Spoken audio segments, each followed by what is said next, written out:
अच्छा जी, ਜਿਹੜੇ शादी ਤੇ ਜਾਂ ਰੰਗ ਬਰੰਗੇ ਖਾਣੇ ਦਿੱਤੇ ਜਾਂਦੇ ਨੇ ਨਾ, ਉਸ ਬਾਰੇ ਥੋੜੀ ਜੀ ਗੱਲ ਕਰਨੀ ਹੈ।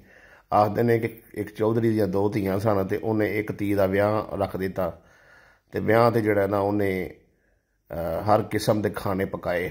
ਠੀਕ ਹੈ ਜੀ। ਤੇ ਜੰਜ ਵੀ ਬੜੀ ਜ਼ਿਆਦਾ ਆਈ ਤੇ ਖਾਣੇ ਛਾਣੇ ਖਾਂਦਿਆਂ ਨਾ ਇੱਕ ਬੰਦਾ ਵਿੱਚੋਂ ਜਾਜੀ ਜਿਹੜਾ ਮੁੰਡੇ ਵਾਲੇ ਦਾਉ ਸੀ, ਉਹ ਬੋਲਿਆ ਤੇ ਆਂਦਾ ਬਾਕੀ ਤਾਂ ਠੀਕ ਹੈ, ਪਰ ਆ ਜਿਹੜੀ ਦਹੀਂ ਹੈ ਨਾ, ਇਹ ਕੁੜੀ ਐਵੇਂ ਖੱਟੀ ਰੱਖੀ ਹੈ। ਤੇ ਉਹ ਕੁੜੀ ਵੱਲੋਂ ਜਿਹੜਾ ਨਾ, ਕੁੜੀ ਦੇ ਪਿਓ ਦਾ ਇੱਕ ਬੇਲੀ ਸੀ ਤੇ ਉਹਨੇ ਉਹ ਚਾਟ ਕੱਢ ਮਾਰੀ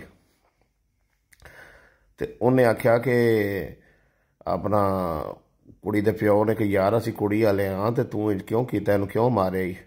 ਉਹ ਆਂਦਾ ਮੇਰੀ ਗੱਲ ਸੁਣ ਲੈ ਤੇ ਫਿਰ ਜਿਹੜਾ ਨਾ ਤੂੰ ਮੈਨੂੰ ਆਪ ਹੀ ਦੱਸ ਦੀ। ਉਹਨੇ ਕਿਹਾ ਵੀ ਇੰਨੇ ਖਾਣੇ ਪਕਾਏ ਨਹੀਂ, ਇੰਨੀ ਜੰਜ ਸੰਭਾਲੀ ਉਹ, ਤੇ ਇਹ ਤੈਨੂੰ ਜਿਹੜਾ ਨਾ ਗਾਲ ਪਿਆ ਕੱਢਦਾ ਸੀ ਧੀ ਦੀ। ਠੀਕ ਹੈ ਜੀ। ਆਖਦੇ ਨੇ कि चौधरी जड़ा ना जमीन ते लम्मा पै गया तो नक ना नकीर कढ़ी जाए तो आखे भी मैं कुड़ी हवा वा। ठीक है जी। दूसरी धी की उन्हें जो शादी की ना, तो उन्हें पहली शर्त ये रखी, उन्हें कहा भाई थोड़ी जंज आनी है, एक देग मैं जड़ा चौलों की पकानी है, कोई 10 भी जी तुसी आ जाए जी, कोई 10 भी साढ़े होने दे निकाह पढ़ा के तोड़ देंगे। कोई लम्मियां चौड़ियां जंजा वाला सीन नहीं है। रिश्ता करना है तो कर लो, नहीं करना तो मौज करो। ठीक हो गया जी। तो विआह जड़ा ना इन्ने च भी हो गया।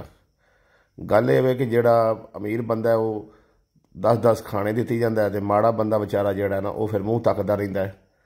ठीक है। रिवाज पाओ, रस्म पाओ कि जड़ा तुसी खाना है वो सादा दिओ, एक डिश दे दिओ, बाकी 9 डिशां जड़ियां तुसी देनियां ने विआह ते उन्हां नाल गरीबां दियां धीआं दियां शादियां कर दिओ। अल्लाह पाक तुहानूं उहदा बड़ा अजर देगा। ठीक है जी।